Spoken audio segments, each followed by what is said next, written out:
भगवान श्री राम जी ने बताया मरने के बाद आत्मा किसे खोजती है, माँ, बेटा या जीवन साथी को। भक्तों, गरुड़ पुराण का रहस्य जान लो, मोक्ष मिल जाएगा। भक्तों, एक बार भगवान श्री राम जी और माता सीता जी अपने 14 वर्षों के वनवास के दौरान चित्रकूट में अपनी कुटिया में आराम कर रहे थे। उसी समय मरने के बाद आत्मा किसे खोजती है, इस विषय में दोनों के बीच एक गढ़ संवाद हुआ। बातचीत करते करते माता सीता जी भगवान श्री राम जी से कहती हैं, हे प्रभु, मरने के बाद आत्मा किसे खोजती है, अपनी माँ को, बेटे को या फिर अपने जीवन साथी को। तब भगवान श्री राम जी कहते हैं, हे देवी सीते, आपने ये प्रश्न पूछकर समस्त मनुष्य जाति का कल्याण कर दिया है। मैं आपको इस प्रश्न का उत्तर एक अत्यंत ही कल्याणकारी कथा के माध्यम से देने जा रहा हूं। कृपया इस कथा को आरंभ से अंत तक ध्यान पूर्वक सुनिएगा, क्योंकि जो भी मनुष्य इस कल्याणकारी कथा को मन लगाकर पूर्ण रूप से सुन लेता है, उसे निश्चित ही मोक्ष की प्राप्ति होती है। और जो मनुष्य इस कथा को अधूरा छोड़ देता है, उस पर परमात्मा की कृपा नहीं होती। तब माता सीता जी कहती है, हे प्रभु, आप मुझ पर विश्वास कीजिए, मैं इस कथा को आरंभ से अंत तक ध्यान पूर्वक सुनूंगी और जन जन तक इसे पहुंचाने का संकल्प भी करूंगी। तब भगवान श्री राम जी कथा आरंभ करते हुए कहते हैं, हे देवी सीते, क्या मरने के बाद आत्मा फिर से अपने घर लौटकर आती है? ये प्रश्न जितना सरल प्रतीत होता है, इसका उत्तर उतना ही रहस्यमय और गहराई से भरा हुआ है। आगे भगवान श्री राम जी कहते हैं, हे देवी सीते, हिंदू ग्रंथ गरुड़ पुराण एक ऐसा दिव्य ग्रंथ है जो मृत्यु के बाद आत्मा की अदृश्य और अनदेखी यात्रा का विस्तार से वर्णन करता है। गरुड़ पुराण के अनुसार आत्मा मरने के बाद कहा जाती है, क्या वह अपने परिवार के लोगों को खोजती है या नहीं, ये सब आत्मा के संस्कारों, उसकी इच्छाओं और मृत्यु के समय की मानसिक एवं आध्यात्मिक स्थिति पर निर्भर करता है। फिर श्री राम जी आगे कहते हैं, हे देवी सीते, इस रहस्यमय कथा में मैं आपको बताने जा रहा हूं कि मृत्यु के समय आत्मा के साथ कौन कौन सी अलौकिक घटनाएं घटित होती हैं, मनुष्य का शरीर मृत्यु को कैसे स्वीकार करता है और उस समय उसे कौन कौन से सूक्ष्म संकेत प्राप्त होते हैं, आत्मा शरीर से कब और कैसे निकलती है और उसे यह ज्ञात तक नहीं होता कि वह अब देह से अलग हो गई है। परिवार का विलाप, शोक और बिछड़ने की पीड़ा आत्मा के चेतन मन पर क्या प्रभाव डालती है, यह जानना केवल एक जानकारी नहीं है, बल्कि आत्म चेतना की शुरुआत है। आगे श्री राम जी कहते हैं, हे देवी सीते, आगे बढ़ने से पहले इस दिव्य कथा का सम्मान करते हुए इसे पूरे ध्यान से सुनिएगा। हे देवी, आत्मा की इस अदृश्य यात्रा की शुरुआत होती है अंत से, यानी मृत्यु से। आपको जानकर आश्चर्य होगा कि हिंदू धर्म में कुल 18 महापुराण हैं और इन सभी महापुराणों में एक विशेष ग्रंथ है गरुड़ पुराण, जो न केवल मृत्यु के पश्चात आत्मा की रहस्यमय गाथा को उजागर करता है, बल्कि आत्मा की अंतिम पीड़ा, दिव्यता और कर्मों के प्रभाव को भी विस्तार से बताता है। गरुड़ पुराण में लगभग 19,000 श्लोकों के माध्यम से भगवान श्री नारायण ने अपने सारथी गरुड़ देव को उस परम रहस्य को बताया है जो आत्मा की मृत्यु के बाद की अवस्थाओं को विस्तार से स्पष्ट करता है। प्राचीन रीति रिवाज और मान्यताओं के अनुसार गरुड़ पुराण का श्रवण न केवल मृत आत्मा को शांति और मोक्ष प्रदान करता है, बल्कि उसके परिवार को भी आध्यात्मिक बोध, मानसिक संतुलन और गहरी अनुभूति प्रदान कराता है। आगे भगवान श्री राम जी कहते हैं, हे देवी सीते, गरुड़ पुराण में बताया गया है कि मृत्यु से कुछ समय पहले ही मनुष्य को सूक्ष्म संकेतों का अनुभव होने लगता है, जैसे कोई दिव्य शक्ति उसे पुकार रही हो या उसे अपने पूर्वजों के दर्शन होने लगते हैं। ऐसा प्रतीत होता है जैसे शरीर धीरे धीरे शिथिल हो रहा है। ठंडक सबसे पहले पैरों से आरंभ होकर सिर तक पहुंच जाती है और सांसों की गति असामान्य हो जाती है। कभी तेज कभी मंद। मृत्यु से कुछ क्षण पहले मनुष्य के चेहरे पर एक अलौकिक तेज आ जाता है, जैसे उसकी आत्मा दिव्यता से भर गई हो। जब जीवन की लौ बुझने लगती है तो आत्मा ऊर्जा की अंतिम तरंग के साथ बाहर निकल जाती है, परंतु उसे यह ज्ञात नहीं होता कि वो अब शरीर से अलग हो चुकी है। शुभ कर्म करने वाले मनुष्यों की आत्मा सहजता से निकल जाती है, परंतु जिनके पाप अधिक होते हैं उनके लिए यह क्षण अत्यंत पीड़ादायक हो जाता है। आत्मा के निकलते ही शरीर मौन और शीतल हो जाता है, लेकिन आत्मा भ्रम में रहती है कि वह जीवित है। वह अपने परिजनों को देखती है, उनसे बात करना चाहती है, परंतु उसकी आवाज शून्य में विलीन हो जाती है। उसे लगता है कि यह कोई स्वप्न है, परंतु वह चेतना की एक नई अवस्था में प्रवेश कर चुकी होती है। जब घर में रोने धोने की आवाजें गूंजती है तो आत्मा उन्हें चुप कर आना चाहती है। वो कहती है मैं यहीं हूं, पर कह नहीं पाती। वह हवा में कांपती रहती है। कुछ आत्माएं बेचैन होकर हवाओं को हिलाने लगती हैं, दरवाजे खटखटाने लगते हैं और आत्मा परिवार के स्वप्नों में उतर आती है, एक संदेश देने के लिए, एक आस देने के लिए कि मैं अपने परिजनों को शांति दे रही हूं। यह रहस्य न केवल मृत्यु का है बल्कि जीवन के गहन अर्थ का भी संकेत देता है। आगे भगवान श्री राम जी कहते हैं, हे देवी सीते, अब मैं आपको बता रहा हूं कि मृत्यु के देवता यमदूत कब और कैसे आते हैं। आत्मा मृत्यु के कुछ समय बाद एक नई हलचल को महसूस करती है। अचानक उसे एहसास होता है कि कोई अदृश्य दृष्टि से परे शक्तियां मेरे समीप आ रही हैं। यदि आत्मा पुण्यवान होती है तो उज्जवल तेजों में देवदूत उसे सम्मान पूर्वक स्वर्ग की ओर लेकर जाते हैं, लेकिन यदि किसी मनुष्य के कर्म अंधकार में रहते हैं तो भयंकर यमदूत आते हैं और उसे पकड़कर मारते हुए चीखों और भय के मध्य नरक की दिशा में ले जाते हैं।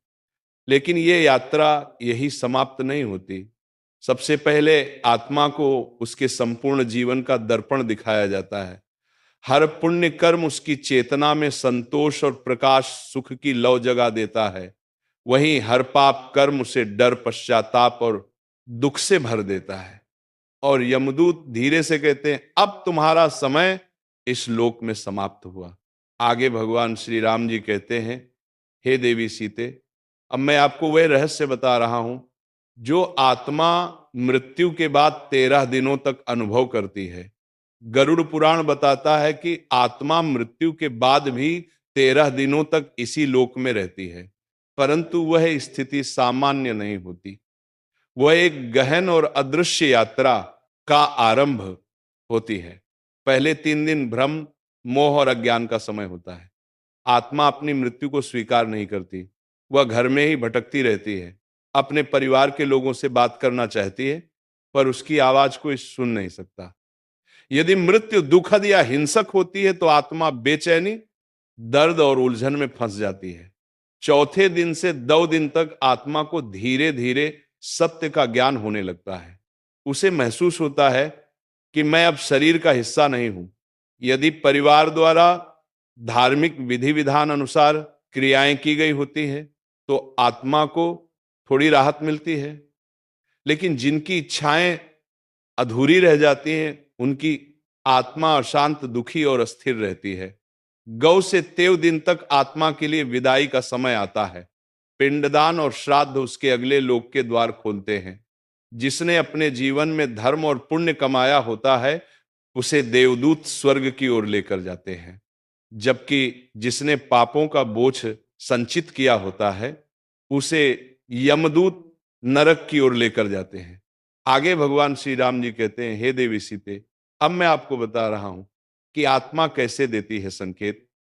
जब कोई आत्मा मोह में बंधी होती है तो वह रहस्यमय इशारे छोड़ती है, जैसे स्वप्नों में आना, घर में अदृश्य सुगंध फैलना, बिजली का अपने आप जलना बुझना, अचानक ठंडी हवा का बहना। ये सब आत्मा की मौन पुकारे होती है। गरुड़ पुराण बताता है कि मृत्यु के बाद आत्मा स्थूल शरीर को छोड़ देती है, लेकिन उसकी चेतना बनी रहती है।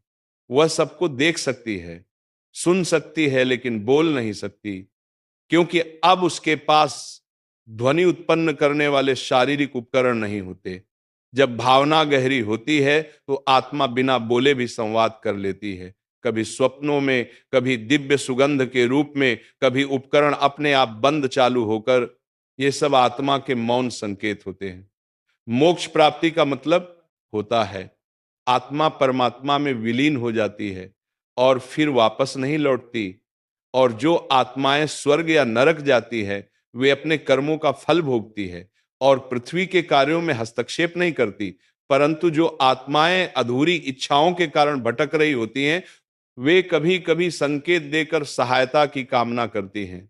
गरुड़ पुराण बताता है पूर्वजों की आत्माएं पितृक में निवास करती हैं और जब उनके वंशज श्रद्धा से तर्पण या श्राद्ध करते हैं तो वे प्रसन्न होकर आशीर्वाद देते हैं। यदि परिवार पर कोई संकट आने वाला होता है तो पितरों की आत्माएं संकेत देती हैं, कभी स्वप्न में, कभी अंतर्मन में। यदि किसी दिवंगत आत्मा का बार बार स्वप्न में आना हो तो यह समझना चाहिए कि वो कोई संदेश देना चाहती है। गरुड़ पुराण बताता है कि यह स्वप्न केवल संयोग नहीं बल्कि सूक्ष्म संदेश होते हैं। बहुत से लोग बताते हैं कि अचानक किसी दुर्घटना से बच गए हैं या कोई अदृश्य शक्ति उनके साथ थी। ये शक्ति संभवतः उनके पूर्वजों की आत्मा होती है जो संकट के समय उनकी रक्षा करती है। जब घर में श्राद्ध, पिंडदान या धार्मिक पाठ होता है तो आत्माएं प्रसन्न होकर उस घर में सकारात्मक ऊर्जा भर देती हैं जो परिवार को मानसिक शांति, सुरक्षा और समृद्धि प्रदान करती है। आत्माएं कभी स्वप्न, कभी विचार, कभी आभास के माध्यम से लोगों के निर्णयों को प्रभावित करती हैं। आगे भगवान श्री राम जी कहते हैं, हे देवी सीते, ये एक सूक्ष्म संवाद होता है जिसमें प्रेम, चेतावनी और आशीर्वाद छिपे होते हैं। आत्माओं को प्रसन्न करने के लिए लोगों को प्रत्येक वर्ष श्रद्धा और पिंडदान करना चाहिए। गरुड़ पुराण, पितृ स्तोत्र और महामृत्युंजय मंत्र का पाठ करना चाहिए। जरूरतमंदों को भोजन और दान देना चाहिए। इससे पितृ आत्माएं प्रसन्न होती हैं और प्रियजनों की रक्षा करती हैं। परंतु जो आत्माएं अधूरी इच्छाओं में बंधी होती हैं वे कभी कभी खतरनाक भी बन जाती हैं। इसीलिए उन्हें शांति देने के लिए विशेष पूजा पाठ, दान और मंत्र जाप आवश्यक होता है। आगे भगवान श्री राम जी कहते हैं, हे देवी सीते, क्या कभी आपको लगा है कि जब जीवन में सब कुछ डगमगा रहा होता है तो कोई अदृश्य शक्ति आपका मार्गदर्शन कर रही होती है? वह शक्ति कोई और नहीं बल्कि कभी आपके पूर्वजों की आत्मा, कभी परमात्मा का संकेत और कभी आपके पुण्य कर्मों की छाया होती है। आगे भगवान श्री राम जी कहते हैं, हे देवी सीते, अब मैं आपको बता रहा हूं कि मृत्यु के बाद आत्मा किसे खोजती है। अपनी मां को, अपने बच्चे को, अपने पति को या अपनी पत्नी को? यह सवाल जितना भावनात्मक है उतना ही गढ़ भी है। इसका उत्तर गरुड़ पुराण, ब्रह्मा वैवर्त पुराण और आत्म जागरण से जुड़ी संत वाणी में विस्तार से मिलता है। एक आत्मा सबसे पहले उस संबंध को खोजती है जिससे उसका मोह सबसे गहरा होता है। यदि मां के प्रति अत्यंत मोह था तो आत्मा मां को खोजती रहती है। यदि संतान के प्रति लगाव अधूरा रहा था तो आत्मा बच्चे के आसपास भटकती है। यदि पति या पत्नी के साथ प्रेम अधूरा रह गया तो आत्मा जीवन साथी को खोजती रहती है। इस प्रकार आत्मा भावना की तरंगों से खींचती है, रिश्ते की परिभाषा से नहीं। मृत्यु के बाद आत्मा का कोई नाम नहीं होता, वह केवल भावनाओं और संस्कारों की ऊर्जा होती है। वह उसी परिवार को खोजती है जिसमें उसका मोह, संकल्प या अधूरी बात शेष रहती है। भगवान श्री राम जी कहते हैं, हे देवी सीते, अब मैं आपको एक उदाहरण से समझाता हूं। एक माँ जो अपने बच्चे को छोड़कर गई थी, वह आत्मा बार बार स्वप्न में आती है। एक पत्नी जो पति की सेवा करना चाहती थी पर असमय मृत्यु हो गई, वह आत्मा पति की पीड़ा को महसूस करती है। एक वृद्ध जिसे जीवन भर मां की ममता की तलाश रही, वह आत्मा मरने के बाद भी अपनी मां को खोजती है। इस प्रकार आत्मा मां, बेटा, पति या पत्नी जिसमें सबसे अधिक प्रेम, पीड़ा या अधूरी भावना जुड़ी होती है उसे खोजती है। भावनाएं जहां गहरी होती है आत्मा वहीं खींचती है। अंत में भगवान श्री राम जी कहते हैं, हे देवी सीते, यदि आज की यह रहस्यमय मृत आत्मा की यात्रा आपके हृदय को स्पर्श कर गई है तो कृपया इस जानकारी को श्रद्धा रूप में अपने परिवार व मित्रों संग साझा करें। और यदि आप चाहते हैं कि ऐसे ही दिव्य सत्य आपके जीवन को आलोकित करते रहे, इस प्रकार भगवान श्री राम जी ने माता सीता जी के माध्यम से समस्त मानव जाति के कल्याण हेतु इस ज्ञान को बताया है। आत्मा के इस रहस्य को जो भी जान लेता है उसे मोक्ष की प्राप्ति संभव है। आशा करता हूं कि आपको यह कथा अच्छी लगी होगी। तो भक्तों, इसी के साथ ये कथा समाप्त होती है। बोलो राधे राधे।